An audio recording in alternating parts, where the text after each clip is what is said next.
જ્યોતિર્લિંગની કથાને આગળ ધપાવીએ. પ્રવાસ પાટણમાં સમુદ્ર કિનારે ભગવાન સોમનાથની સ્થાપના થઈ. એ પ્રથમ જ્યોતિર્લિંગ સ્વરૂપે આપણા ગુજરાતમાં ભગવાન સોમનાથની કૃપા એ સદાયને માટે વરસતી રહે છે.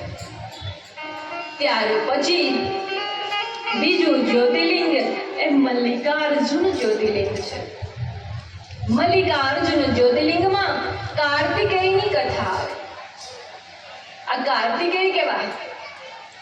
કાલે આપણે કથા સાંભળી હતી ને કે લગ્નની વાત થાય, પૃથ્વીની પ્રદક્ષિણા કરી અને જે સૌ પ્રથમ આવે ને એને લગ્ન કરાવે. કાર્તિકેય મહારાજ મોરનું વાહન લઈ અને સમગ્ર પૃથ્વીની પ્રદક્ષિણા કરવા માટે નીકળી જાય છે. આ સુંદર કથા એ આ જ્યોતિર્લિંગની કથા છે.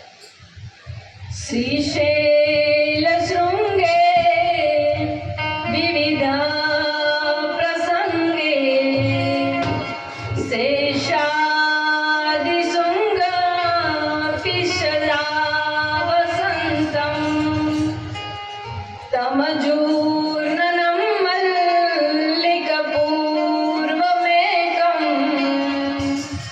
તમામિ સંસાર સમુદ્ર સેતુમ.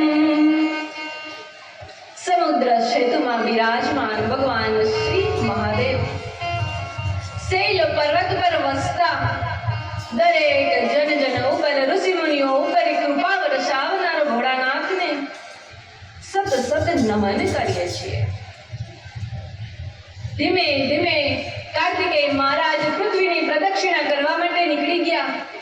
પ્રદક્ષિણા પૂર્ણ થઈ. મહારાજ કાર્તિકેય જ્યારે ફરી કૈલાસ પર્વત ઉપર આવ્યા ને ત્યારે નારદજી આવ્યા અને નારદજી કહે છે કે સાંભળો, તમે આવ્યા પણ તમારા પહેલા તો ગણેશજીના લગ્ન થઈ ગયા. ગણેશજીએ તમારી પહેલા માતા પિતાની પ્રદક્ષિણા પૂર્ણ કરી લીધી છે.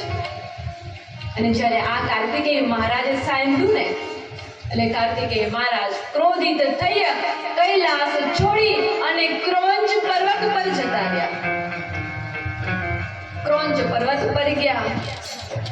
આ બાજુ ભગવાન શિવ અને માં પાર્વતીને ખબર પડી કે કાર્તિકેય મહારાજ રિસાઈ ગયા છે.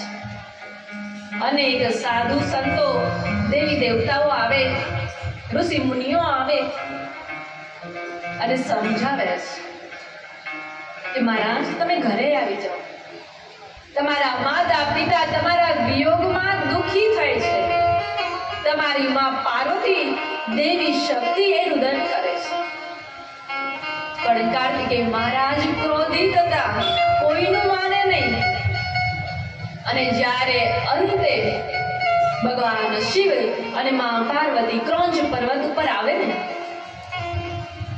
દુઃખી થાય છે, વિયોગમાં કહે છે કે દીકરા તું ઘરે આવી જા હવે. પરંતુ કાર્તિકેય માનતા નથી અને માં પાર્વતી અને ભગવાન શિવને જોઈએ અને 3 યોજન દૂર જતા રહે છે. ભગવાન શિવ કહે છે કે ઘરે આવી જા, પણ એ કાર્તિકેય માનતા નથી. અને ત્યારે જ ભગવાન શિવે પોતાનું એક તેજ છે ને એ આ ક્રોંચ પર્વત ઉપર ધારણ કર્યું.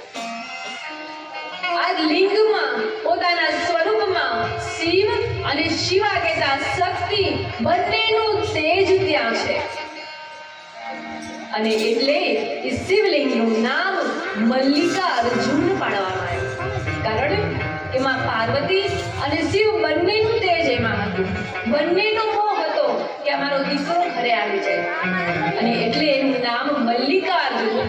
મલ્લિકા કહેતા માં પાર્વતી અને અર્જુન કહેતા ભગવાન શિવ.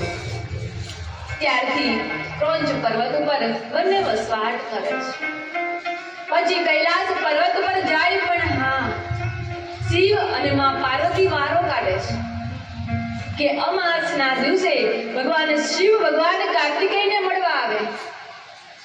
અને જ્યારે પૂનમ હોય ને ત્યારે દેવી શક્તિ માં પાર્વતી એ દીકરાને મળવા આ ક્રોંચ પર્વત ઉપર આવે છે અને સદાયને માટે ક્રોંચ પર્વત ઉપર ભગવાને પોતાનું સ્થાન ગ્રહણ કર્યું. એટલે આ બીજું જ્યોતિર્લિંગ એ ક્રોંચ પર્વત ઉપર મલ્લિકાર્જુન નામે પ્રગટ થયું છે. તો એકવાર જોરથી બોલો, બોલીએ મલ્લિકાર્જુન મહાદેવની.